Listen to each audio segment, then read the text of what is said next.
تو چلیں اس ایکسپلینر کا آغاز کرتے ہیں اور انسانی تاریخ کی سب سے مشہور اور شاید سب سے زیادہ غلط سمجھی جانے والی شخصیت یعنی کلیوپاترا کے بارے میں اپنی سوچ کو بالکل بدل دیتے ہیں۔ اب سب سے پہلے اس اہم سوال سے شروع کرتے ہیں جو اس سارے مشہور لیجنڈ کو ہی چیلنج کر دیتا ہے۔ ہالی ووڈ نے ہمیں جو کچھ سکھایا ہے کیا وہ واقعی سچ ہے؟ ذرا سوچیں، ایک نوجوان خاتون نے رومن ریپبلک کے زوال کے اس افراتفری والے دور میں قدیم دنیا کی سب سے خوشحال سلطنت یعنی مصر کو تباہی سے کیسے بچا لیا؟ اور یہیں پر رومانوی کہانیوں اور اصل تاریخی حقیقت کے درمیان ایک بہت بڑا فرق سامنے آتا ہے۔ ہالی ووڈ کی متھ ہمیں کیا بتاتی ہے؟ یہی نا کہ وہ بس ایک ٹریجک بیوٹی تھیں جو رومانس اور دلکشی کے ذریعے لیڈرز کو کنٹرول کرتی تھیں، لیکن حقیقت اس سے بالکل مختلف ہے۔ وہ دراصل ایک ماسٹر اسٹریٹجسٹ، باقاعدہ ایک بحری کمانڈر اور ایک شاندار سیاسی مائنڈ رکھنے والی لیڈر تھیں۔ ان کی اصل طاقت کوئی جادوئی خوبصورتی نہیں بلکہ ان کا دماغ تھا۔ آپ کو یہ جان کر شاید حیرت ہو کہ وہ روانی سے 9 زبانیں بول سکتی تھیں۔ جی ہاں، 9۔ اور پتہ ہے وہ اپنے پورے شاہی خاندان میں پہلی حکمران تھیں جنہوں نے در حقیقت اپنے مصری عوام کی مقامی زبان سیکھی اور اس پہ مکمل عبور حاصل کیا۔ یہ کوئی چھوٹی بات نہیں تھی۔ اب ذرا وقت کے اس پہیے پر غور کریں۔ انہیں وراثت میں جو سیاسی صورتحال ملی وہ کسی ٹائم بم سے کم نہیں تھی۔ 69 قبل مسیح میں ان کی پیدائش سے لے کر 48 قبل مسیح تک، جب انہیں اپنے ہی بھائی کے دھڑے نے جلاوطن کر دیا، یہ رومن ریپبلک کے زوال کا وہ وقت تھا جب چاروں طرف سیاسی بارود بچھا ہوا تھا۔ یہ حالات کسی کو بھی توڑ سکتے تھے۔ حالات اتنے سنگین ہو چکے تھے کہ کلیوپاترا کو ایک انتہائی جرأت مندانہ ہائی رسک قدم اٹھانا پڑا۔ انہوں نے کیا کیا؟ ایک تجارتی جہاز میں بھیس بدلا، رات کے اندھیرے میں رومن نیوی کے پہرے داروں کو چکما دیا، خفیہ راستوں سے گزریں اور سیدھا جولیس سیزر کے سامنے جا پہنچیں۔ مقصد صرف ایک تھا، ایک مضبوط اتحاد بنانا۔ یہ واقعی ایک سنسنی خیز موو تھی۔ اور اس ملاقات کا نتیجہ نکلا سیزر کے ایک تعریفی فیصلے کی صورت میں۔ اس لیگل فریم ورک نے کمال کر دیا۔ اس نے ایک خطرناک ملٹری سٹینڈ آف کو ایک ایسے بائنڈنگ اگریمنٹ میں بدل دیا جس نے نہ صرف کلیوپاترا کا اقتدار محفوظ کیا بلکہ مصر کو ایک ماتحت ریاست کے درجے سے نکال کر روم کا باقاعدہ اور طاقتور اتحادی بنا دیا۔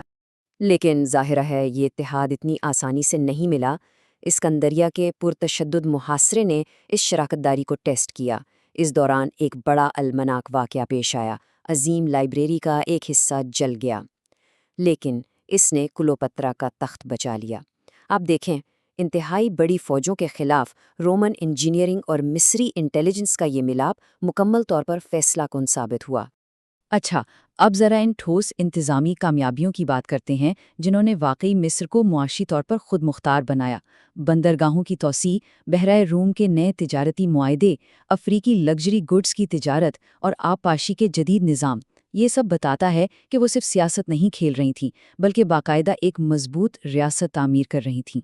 لیکن پھر 44 قبل مسیح میں سب کچھ الٹ گیا۔ جولیس سیزر کو قتل کر دیا گیا اور اچانک پورے بحیرہ روم کے خطے میں طاقت کا ایک بہت بڑا خلا پیدا ہو گیا۔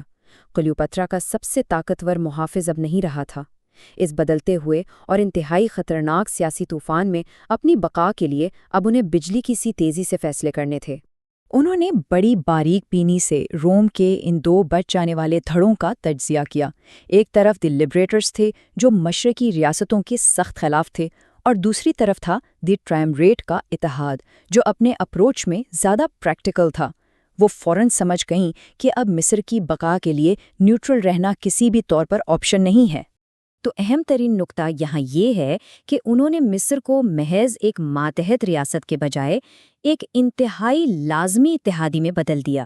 انہوں نے ٹرائموریٹ کی فوجی مہمات کی فنڈنگ کی تاکہ مشترکہ بقا اور اپنے لیے بہتر شرائط کو یقینی بنایا جا سکے۔ یوں مصر مشترکہ فوجی کارروائیوں کا ایک ایکٹیو اور طاقتور پارٹنر بن گیا۔ اور ایک بات اور، ان کا کردار صرف محل کی سیاست تک محدود نہیں تھا۔ 42 قبل مسیح میں ایک ملٹری کمانڈر کے طور پر انہوں نے 60 نئے پرپز بلٹ لڑاکا جہاز بنوائے۔ جدید ترین مشینوں سے لیس اس مصری بیڑے کی انہوں نے ذاتی طور پر کمانڈ کی۔ اس سے پتہ چلتا ہے کہ انہیں نیول آرکیٹیکچر اور پیچیدہ جنگی حربوں کی کتنی گہری سمجھ تھی۔ چلیں اب آگے بڑھتے ہیں۔ 41 قبل مسیح میں مارک اینٹنی نے ترسس کے مقام پر ملاقات کی درخواست کی۔ یہ مشرق میں ایک بڑے اور مستقل اتحاد کو باقاعدہ شکل دینے کا ایک زبردست موقع تھا۔ یہ دعوت سچ پوچھیں تو ایک بہت بڑا رسک تھی، لیکن خود کو مشرق کا سب سے اہم اتحادی منوانے کا اس سے بہتر کوئی چانس نہیں تھا۔ اور پھر ان کی انٹری، وہ ایک شاندار تیرتے ہوئے محل پر پہنچے، لیکن یہ محض لگژری کا کوئی شو آف نہیں تھا، یہ بات چیت کے لیے ایک انتہائی کیلکولیٹڈ نفسیاتی فریم ورک تھا۔ انہوں نے رومن اور مصری ثقافت کو ملا کر مکمل برابری کا پیغام دیا۔ انہوں نے ثابت کیا کہ ہم ماتحت نہیں ہیں بلکہ برابر کے پارٹنر ہیں۔ اینٹنی کے ساتھ ان کی اس شراکت داری نے طرز حکمرانی کا ایک بالکل نیا انقلابی ماڈل متعارف کروایا۔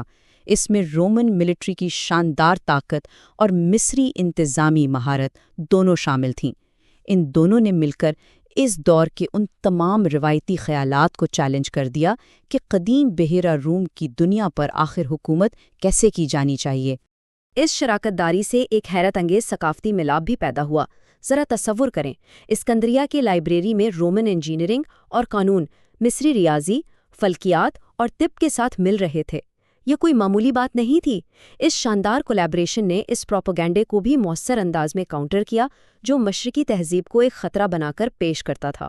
لیکن جیسا کہ اکثر ہوتا ہے، ٹرائیومیریٹ کا یہ اتحاد ٹوٹنے لگا اور اس کے ساتھ ہی پروپیگنڈے کی جنگ انتہائی تیز ہو گئی۔ آکٹیوین کے روایتی ویژن اور اینٹونی کے سب کو ساتھ لے کر چلنے والے ویژن کے درمیان ایک زبردست ٹکراؤ شروع ہو گیا۔ روم کی اس نظریاتی تقسیم نے ایک حتمی اور تباہ کن فوجی تصادم کو بالکل ناگزیر بنا دیا تھا۔ اگر ہم ان دونوں ویژنز کا غیر جانبدارانہ تجزیہ کریں تو ایک بہت بڑا تضاد نظر آتا ہے۔ ایک طرف آکٹیوین کا سخت سینٹرلائزڈ کنٹرول اور قوم پرستی کا ویژن تھا، اور دوسری طرف اینٹنی اور کلوپترا کا لچکدار ماڈل جو متنوع علاقائی طرز حکمرانی اور مختلف مشرقی روایات کو اپنے اندر سمونے پر یقین رکھتا تھا۔ حالات بگڑتے گئے اور 33 قبل مسیح میں آکٹیوین نے براہ راست کلوپیٹرا پر جنگ کا اعلان کر دیا۔ اس نے بڑی ہوشیاری سے اس سول وار کو ایک غیر ملکی حملے کا رنگ دیا۔ یہ آکٹیوین کی جانب سے سیاسی نفسیات کی واقعی ایک ماسٹر سٹروک تھی تاکہ وہ رومن عوام کو متحد کر سکے اور ایک اور اندرونی رومن سول وار کے داغ سے بچ سکے۔ اب یہاں کلوپیٹرا کی انتظامیہ صلاحیتوں کا کمال دیکھیں۔ انہوں نے آرمینیا سے لے کر عرب تک ایک انتہائی متنوع کثیر القومی اتحاد کھڑا کر دیا۔ ایک متحد رومن فرنٹ کے خلاف مختلف فوجی روایات کو ملانا اور اتنی پیچیدہ لاجسٹکس اور سپلائی چینز کا انتظام کرنا، یہ کوئی معمولی لیڈر نہیں کر سکتا تھا۔ تو اب ہم اس ناقابل یقین پولیٹیکل تھرلر کے کلائمیکس پر پہنچ چکے ہیں۔ ستمبر 31 قبل مسیح کا وقت تھا اور 500 بحری جہازوں کا ایک بہت بڑا اور خوفناک بیڑا اسکندریہ سے بیٹل آف ایکٹیم کے لیے روانہ ہوا۔ یونان کے ساحل پر ایک حتمی اور فیصلہ کن تصادم کا وقت آ پہنچا تھا۔ اور یاد رکھیں، یہ جنگ صرف علاقوں پر قبضے یا طاقت کی نہیں تھی۔ مصر اور اینٹونی کا اتحاد ایک ایسا ویژن پیش کر رہا تھا جو دنیا کی مختلف ثقافتوں کے بہترین عناصر کو یکجا کر سکے۔ دراصل یہی وہ بنیادی اسٹریٹجک سوچ تھی جس کو بچانے کے لیے پورا مشرقی اتحاد میدان جنگ میں اترا تھا۔ بیٹل آف ایکٹیم نے بس یہ طے کرنا تھا کہ آیا اب بحیرہ روم پر ایک سینٹرلائزڈ رومن بالادستی کی حکومت ہوگی یا ایک کثیر و ثقافتی اور کوآپریٹو اتحاد کی۔ اس جنگ میں جو کچھ داؤں پر لگا تھا وہ محض ایک تخت نہیں بلکہ 3000 سال پرانی تہذیب کی بقا اور سچ پوچھیں تو انسانی تاریخ کی اگلی سمت تھی۔ اس ایکسپلینر کے اختتام پر ذرا اس سوال پر غور کیجیے گا، کیا اصل طاقت صرف ان کہانیوں میں ہوتی ہے جو فاتحین اپنے حق میں لکھتے ہیں، یا اصل طاقت اس انتہاک ذہانت اور اسٹیٹ بلڈنگ میں ہے جس نے ایک عظیم تہذیب کے آخری سٹینڈ کو ڈیفائن کیا؟ تاریخ واقعی ہمیں مجبور کرتی ہے کہ ہم اپنے سب سے بڑے اسٹریٹجسٹ کو ایک بالکل نئے زاویے سے دیکھیں۔